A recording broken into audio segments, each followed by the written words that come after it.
السلام عليكم ورحمة الله وبركاته. ازيكم جميعا؟ يا رب تكونوا بخير. اللهم صل وسلم وبارك على سيدنا محمد. بقالنا كتير قوي ما طلعناش مع بعض على القناة. ان شاء الله هنبتدي مع بعض سلسلة فيديوهات جميلة جدا جدا، وان شاء الله هتستفادوا منها وهتبقى متنوعة. طبعا الفترة اللي احنا داخلين عليها دي فترة صيف، هتبقى درجة الحرارة مرتفعة، ناس كتير قوي ما بتحبش تقف في المطبخ ولا تطبخ، وكمان داخلين على مصايف، الناس مسافرة مصايف. ربنا يرزق الجميع. فبرضه هنحتاج ان احنا نشتري مصنعات، فانا نزلت كده جبت كل منتجات اللحمي، قلت اجربها كلها بحيث ان انا اخد قرار فيها مره واحده، ببقى عارفه المنتجات اللي هتكمل معايا والمنتجات اللي مش هتكمل معايا. طيب مبدئيا اللحمي طبعا بالنسبه للحوم منزل هوت دوج، ومنزل فرانكفورت، ومنزل البرجر، ومنزل الكفته والسجق. انا جبت كل المنتجات بتاعته ما عدا الكفته، لان انا اصلا مش بعترفش بالكفته بتاعه المصنعات. اي شركه سواء حتى ميدكو او اي طياب، اي شركه ما بعترفش بالكفته بتاعه المصنعات. جبتها كتير جدا واستخدمت انواع كتيره جدا، وللاسف بحس ان هي عامله زي الكاوتش وما بقاش فاهمه انا واكله ايه. انما باقي المصنعات الى حد ما مقبوله. طبعا احنا مبدئيا عارفين ان شركه اللحمي مش نمبر 1 في مصر. في اول حاجه في نمبر 1 بناء على اللي انا استخدمته هي شركه ميدكو، عشان بس نبقى مع بعض كده وما نضحكش على بعض. شركه ميدكو طبعا هي رقم واحد، بس للاسف اسعارها بقت فوق خالص، ما بقتش في متناول الجميع. بخلاف ان هي كمان مش متوفره في جميع الهايبرات، يعني يمكن الهايبر الوحيد اللي على طول بيجيبها هو هايبر ماركت. طيب احنا كده هنتعرف دلوقتي على الاوزان، وهنتعرف على الاسعار، وهنسويهم مع بعض. هناخد قطعه من كل منتج وهنسويهم مع بعض ونشوف هنسويهم ازاي، وهقول لكم رايي فيه بمنتهى الصراحه اسفه، واللي تقدروا تعتمدوه واللي هنتجنبه خالص من مشتريات البيت. مبدئيا الهوت دوج بتاع اللحيمي، تمام. ده كان كيلو وكان سعره 169 جنيه، كان سعره 169 جنيه كيلو صافي، تمام. كام قطعة تقريبا؟ هو مش عارفة كام قطعة. ماشي. هو الوزن الصافي 1000 جرام. بصوا 1000 جرام اهو بالمية، يعني بالتجميد بالتلج. انما الوزن الصافي 900 جرام. خلاص. وده شكله طبعا، وده التغليف بتاعه. هنفتح دلوقتي مع بعض ونشوف الدنيا جوه عامله ازاي. ده برجر اللحامي، تمام. ده البرجر الجامبو. هو عامة يعني بناء على استخداماتي أنا، كل البرجر اللي جربته من جميع الشركات ما تجيبيش غير الجامبو. ميتلاند بقى، اللحامي، أطياب، ميتكو، ما تجيبيش غير الجامبو. ليه بقى؟ بحس إن في اختلاف رهيب في التصنيع. الجامبو بحس إن هو لحمة، ما اعرفش التاني ده اللي هو بيبقى كيلو، ما بحسش خالص إن هو لحمة خالص، ما طعمه غريب، بيبقى عامل زي الكاوتش. فكل المنتجات اللي تجيبيها في البرجر هاتي جامبو، باستثناء بقى الشركه اللي انت هتختاريها، دي حريه شخصيه ليكي. بس نصيحه مني ليكي تجيبي الجامبو، اولا لان وزن القطعه بيبقى 100 جرام، وده بيفرق جامد جدا بعد التسويه معاكي في الساندوتش. وبيفرق في التسويه ان البرجرايه ذات نفسها ما بتنشفش. طيب من غير رغي بقى، ده كيلو ونص. القطعه الواحده عامله 100 جرام، انما طبعا الكيلو بتبقى القطعه الواحده عامله 50 جرام، والباكت كله عباره عن 15 قطعه زي ما انتم شايفين. وسعره في العرض 230 بدل 290 جنيه. معرفش الاسعار دي هتبقى متحده في جميع الهايبرات ولا لا، بس ده السعر اللي انا جبت منه. جبت من جمله ماركت فرع الهرم، اللي هو في سهل حمزه. 15 قطعه اهو، كيلو ونص. طب نخش على اللي بعده. اللي بعده معايا اللي هو الفرانكفورت. انا بحب الفرانكفورت اكتر من الهوت دوج بصراحه، يعني ما اعرفش، طعمه بالنسبه لي بيبقى افضل يعني. ده 25 قطعه، ده كيلو صافي، وسعره برضو 169. يعني الاثنين دول سعرهم واحد، والاثنين دول وزنهم واحد. الاثنين كيلو، بس ده طبعا بعد اذابه التلج هيبقى عامل 900 جرام. هنفتح دلوقتي مع بعض ونشوف. اللي بالنسبه لي جديد بقى واول مره اجربه اللي هو السجق الشرقي بتاع اللحيمي. ده وزنه 850، ده اقل باكت في الوزن.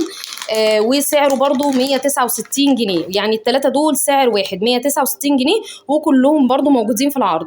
فهنفتحهم مع بعض دلوقتي ونجربهم. طبعا انا كنت على طول بجيب السجق بتاع ميدكو، جميل جدا جدا، ما بينزلش دهون، ما فيهوش زفاره. نسبه الفلفل او الشطه فيه مش عاليه خالص، فمناسب جدا للاطفال. الوزن بتاعه 900 جرام، وبعد التسويه فعلا فعلا بيبقى 900 جرام. فبس طبعا سعره دلوقتي بقى حوالي 290، فسعره عالي جدا. فده كان بديل ليه من منتجات الرخيصه شويه. فهنجربه كده ونشوف مع بعض الدنيا فين. هنفتح كده ونشوف مع بعض التغليف. بسم الله الرحمن الرحيم.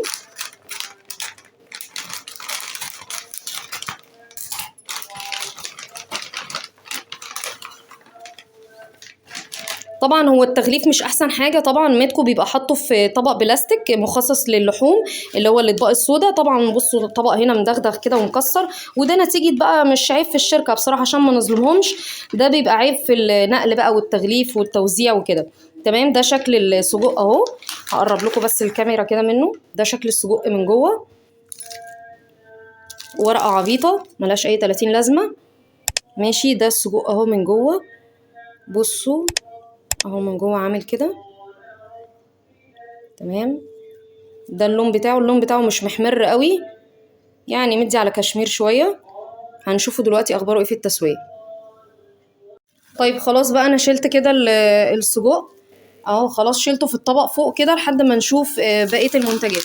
هنخش دلوقتي على الفرانكفورت. طبعا انا لبست جلوفز لان حسيت ان يعني المفروض نلبس جلوفز عشان نشوف الدنيا فيها ايه. اهو بسم الله الرحمن الرحيم. ده الفرانكفورت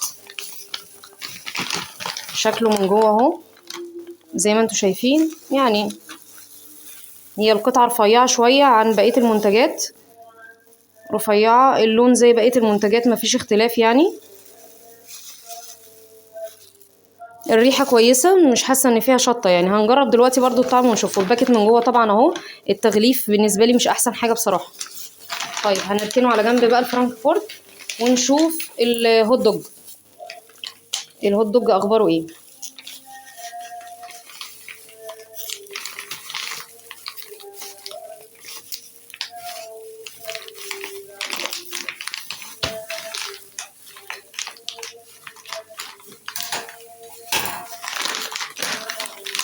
طيب هنفتح كده بقى عشان نشوف.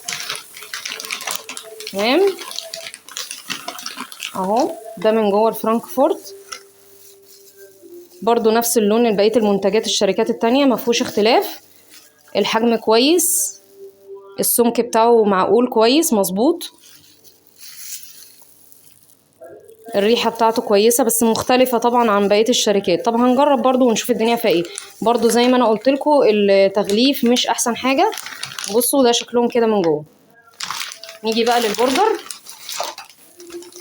اهو. البرجر اهو بسم الله.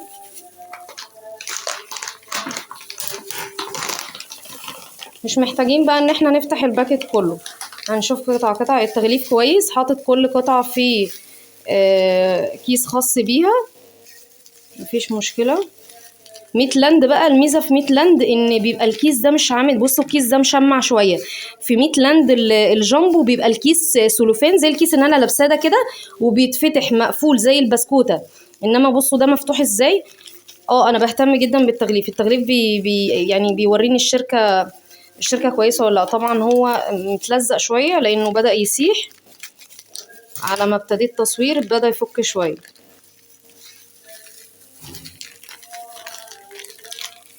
طيب ده شكله اهو. في حاجات سودا كده غريبه الله اعلم ده ايه.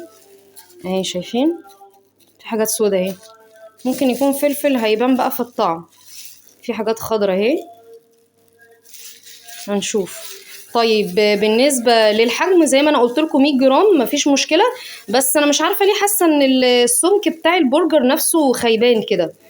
يعني مش زي ميتلاند. ميتلاند ما شاء الله البرجرايه كده سميكه، يعني اقصد سميكه. ما اعرفش ده ماله خيبان قوي كده ليه، يعني ما يغركوش الحته دي متنيه، انما هو السمك بتاعه الاصلي اهو. برضه هنجربه ونشوف الدنيا فيها ايه. طيب التسويه الصحيحه بقى لكل المصنعات مش القلي خالص، عشان انا يعني اكتشفت ان في ناس بتقلي المصنعات الغذائيه. هي ما بتتقليش خالص وما بنستناش لما هي تفك، لا او تسيح. تمام. عشان ممكن كلمه تفك دي تبقى غريبه عليكم شويه. لا احنا بنجيب صينيه، اي صينيه حتى لو الصينيه بتاعه الفرن البوتاجاز، هنغلفها كده بورق فويل ماشي، وندهنها شويه زيت. هندهن بقى شويه زيت قلي عادي خالص، حتى لو زيت تموين مفيش مشكله. ماشي هندهن كده يعني تحسبا ان هي ما تلزقش ولا اي حاجه. طبعا في ميتكو بقى والشركات ميتلاند ما بدهنش بصراحه، بيطلع وما بيلزقش ولا بيجراله اي حاجه. هنحط بقى قطعه من الفرانكفورت من الهوت دوج اسفه، وهنحط قطعه من الفرانكفورت. تمام. وهنحط قطعه البرجر السايحه النايحه دي ماشي. وهنحط ايه تاني، وهنقطع حته من السجق ونحطها اهي. اخترت حته السجق دي ماشي الكبيره دي عشان نشوف الدنيا فيها ايه. نبعدها كده شويه اهم كده. كل المنتجات معانا اهي. هندخلها الفرن على ايه بقى؟ هندخلها الفرن على درجة حرارة 180 ونشغل المروحة. مش هنشغل فوق وتحت، هنشغل الفرن من عادي تحت خالص ونحطها على الرف الوسط على الشبكة ونشغل المروحة تمام لمدة حوالي بالظبط 9 دقايق 10 دقايق مش اكتر من كده. خلاص كده هما طلعوا من التسوية هم، وده منظرهم بعد التسوية. طبعا زي ما قلت لكم هيبقوا حوالي من 9 ل 10 دقايق. ما تبالغوش قوي في التسوية لان المصنعات لما بتبالغي في التسوية بتنشف وما بيبقاش ليها اي طعم. هنبتدي بقى نجرب حاجة حاجة كده ونقول الدنيا فيها ايه. هنقول بسم الله الرحمن الرحيم. البرجر اهو شكله بعد ما استوى. بصوا السمك زي ما انا قلت لكم خيبان. هنبتدي كده نفتحه من النص ونشوف اخبار الدنيا ايه. اهو ده منظره من جوه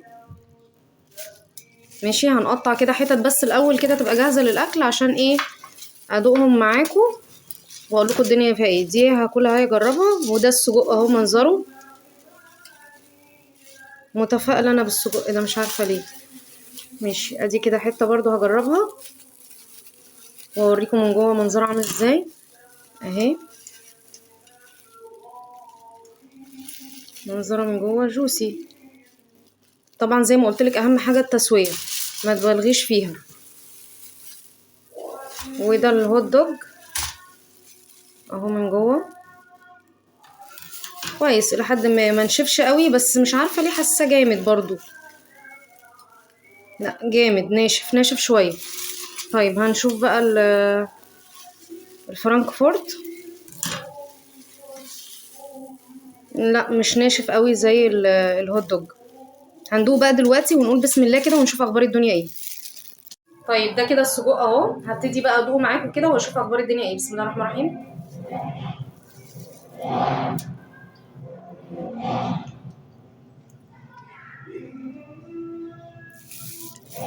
لا السجق كويس بس هو في عيب واحد، الملح زياده شويه.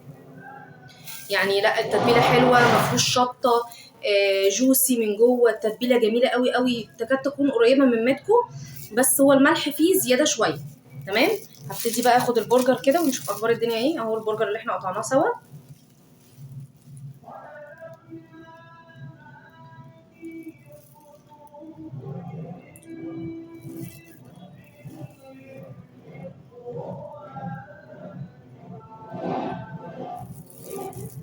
ملحه مظبوط حلو. ملحه جميل. جوسي مش ناشف. ما فيهوش نسبه لحمه كبيره بصراحه. يعني شيكيتيتا وميتلاند وميتكو لا نسبه اللحمه فيه اكتر بكتير. انما ده نسبه الفول والصويا فيه ما شاء الله معديه تكاد تكون اصلا كلها فول صويا. بس التتبيله حلوه. يعني هي التتبيله حلوه بس مش هيبقى افضل منتج في الفئه المتوسطه. يعني انا بعد كده ممكن اجيب ارجع تاني لشيكيتيتا او ميتلاند تمام. لو انا بقى يعني لو في شهر مثلا الميزانيه خرمت معايا مش قادره اجيب متكو لا مش هجيب اللحيمي. هجيب الشركات التانية. انما انت لو صادفك ان انت ما لقيتيش غير اللحيمي لا هاتيه كويس مش وحش. مش رديء يعني مش اللي هو ما يتجابش اللي هو فيه زفاره اللي هو ناشف ملحه زياده التتبيله وحشه. لا كويس انا شايفه ان هو كويس. بس يعني اديله 7/10 بالنسبه لبقيه الشركات. هنجرب مع بعض بقيه المنتجات بتاعتهم. ده كده اهو الصغنونه دي كان الفرانكفورت. الفرانكفورت ده الصغير ده الفرانكفورت.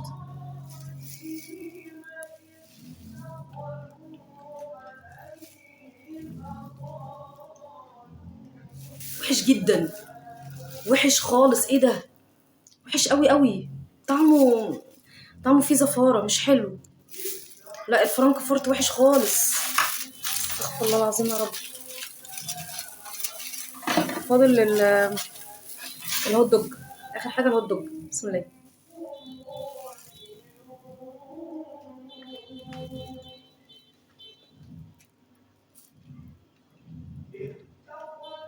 برضو مش حلو. ما عجبنيش بصراحه لا مش هجيبه تاني. يعني الهوت دوج والفرانكفورت لا مش حلوين خالص خالص ما يدفعش فيهم فلوس. يعني قلتهم احسن. انما السجق ممتاز. بسم الله الرحمن الرحيم البرجر الى حد ما مقبول. لو هو مفيش متاح غيره في التلاجة او في تلاجة المجمدات في الهايبر اللي انت فيه، لا مفيش مشكله، هاتيه وانت مطمنه.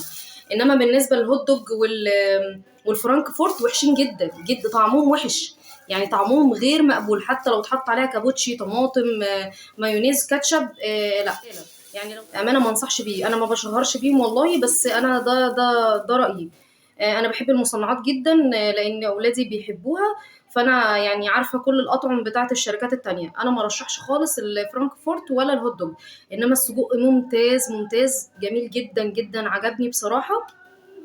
والبرجر الى حد ما كويس. يا رب تكونوا استفدتوا من الفيديو، وما تنسونيش في اللايك.